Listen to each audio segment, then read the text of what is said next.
memaksain diri untuk pakai onta di Jakarta ya jalanannya aspal kan begitu. Nah, maka ada motor. Ya, kalau dari segi hukum alatnya tadi bid'ah yang hasanah. Terus dipakai sholat. Untuk hukum berjamaah jangan putus dari imam, di antaranya lewat pendengaran dan lewat mata. Ini banyak suka salah kaprah, orang di luar sudah kealinan, tertutup pula pintunya, di luar masih sholat. Sholatnya sah gak? Sholatnya sah, berjamaahnya yang batal. Paham ya? Ya, ada batas.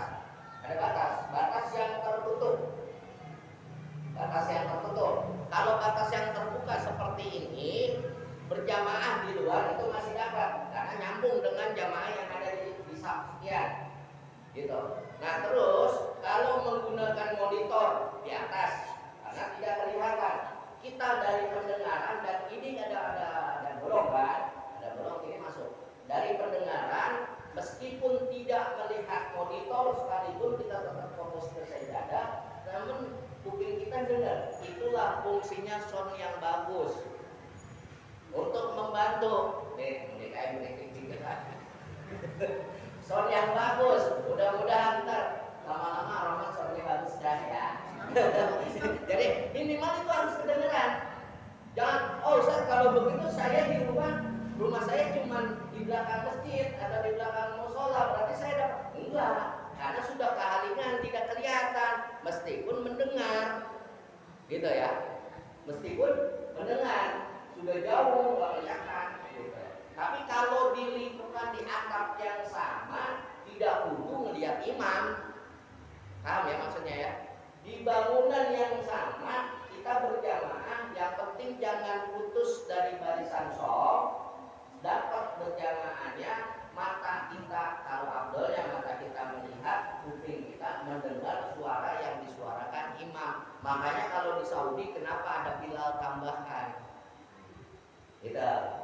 Sami Allahu liman hamidah rabbana lakal hamd. Itu untuk menegaskan si makmum bahwa ini udah tidak gitu. Allahu Akbar, ada suara dua kali. Itu untuk mengingatkan makmum yang enggak ngelihat imam. Gitu. Ya, paham ya Pak? Jadi kalau untuk lihat apapun, yang penting jangan melihat perempuan pakai mukena. Lagi sholat nggak boleh. Kalau melihat sejadah, meskipun nggak melihat imam nggak apa-apa. Ya, kalau kata baginda Nabi, satu, jangan sholat seperti unta, jangan sholat seperti maling. Bagaimana sholat yang seperti unta? Nanti kita bahas kalau belajar fikih itu.